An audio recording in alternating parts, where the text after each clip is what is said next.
This is a very quick introduction to astronomical archives and why they're important. Archives of data really do matter a lot because a lot of the time we've put in a lot of blood, sweat, tears, and money into getting the data, and we don't want to lose it as a result of something silly like a power failure or somebody's disk dying. All space-based observatories have official archives, and increasingly the ground-based telescopes are also having impressive archives. You may, especially if you're coming from the science fair perspective, have the preconceived notion that all science has to involve getting new data. Absolutely not. Astronomy archives are incredibly rich. There's more data there than the world's population of astronomers could ever hope to completely mine entirely.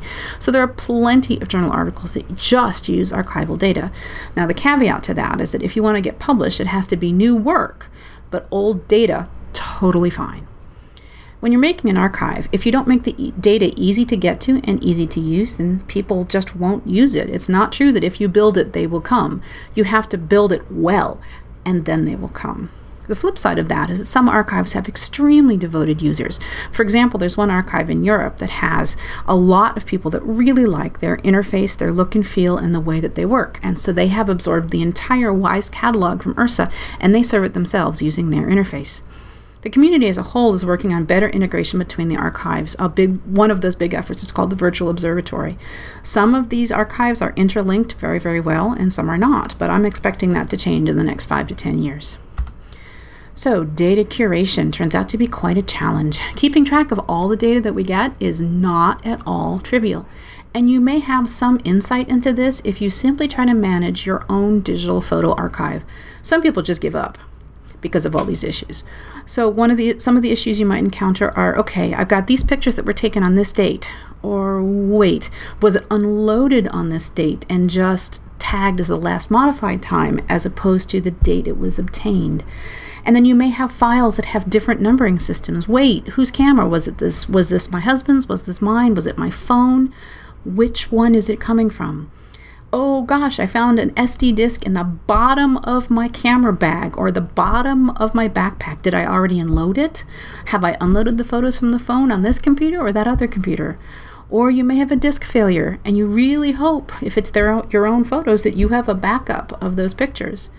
And if you have a Windows machine, you may run the risk of having your machine hijacked by one of those ransom viruses, and so the Russian hackers steadily go through and encrypt all your files until you pay the ransom. So you can lose months and months and months of photos that way unless you have a backup.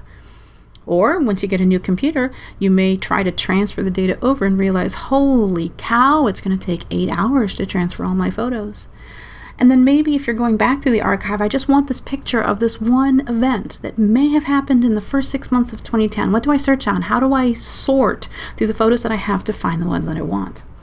So all the struggles you have with your digital photo archive is exactly what you have in astronomical archives, but on a much, much, much larger scale. Just at Ursa, the Infrared Science Archive here at IPAC, we're running towards having petabytes in images and more than 73 billion rows in catalogs. So Ursa is the Infrared Science Archive. It is the home to NASA's infrared archives. It's one of the biggest pieces of IPAC.